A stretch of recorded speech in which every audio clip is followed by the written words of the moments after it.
Salut à toutes et toutes, ici Joe Black 67 pour une nouvelle vidéo. Comme on peut voir sur l'image, aujourd'hui je vais vous parler de la monnaie d'un franc de 1982, monnaie suisse donc.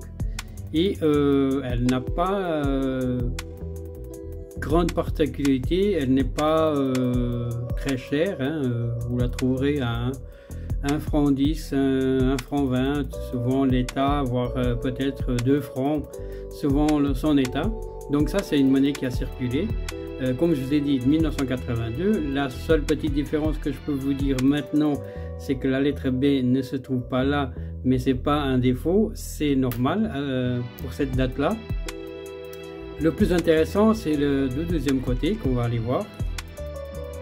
Alors, pour arriver où je voulais arriver, c'est-à-dire que le plus important de cette monnaie, c'est quand même un petit peu historique parce que c'est la dernière monnaie qui porte 22 étoiles, 11 de chaque côté, c'est-à-dire que c'était les 11 cantons de Suisse à l'époque.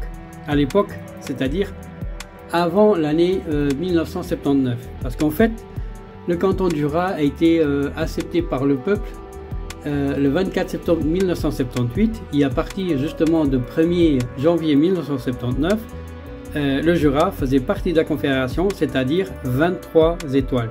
Et justement l'année 1983, c'est là que ça apparaît, plus 22 étoiles, mais 23 étoiles, tant sur la monnaie de 1 franc, comme celle-ci qu'on la voit, comme la monnaie de 2 francs. Voilà, c'est la particularité, c'est cette monnaie qui a une certaine valeur, une guillemets historique. Donc voilà la petite histoire de cette monnaie d'1 franc. Et vous, comme je vous ai dit, vous trouverez aussi la monnaie de 2 francs qui est la même chose, donc c'est-à-dire qu'avec 22 étoiles. Voilà, c'est tout. J'espère que ça vous a plu. J'espère que je vous ai appris quelque chose. Et en attendant, je vous souhaite une bonne continuation. À tout bientôt pour une nouvelle vidéo et merci de votre visite. Allez, ciao ciao, bye bye, merci, ciao.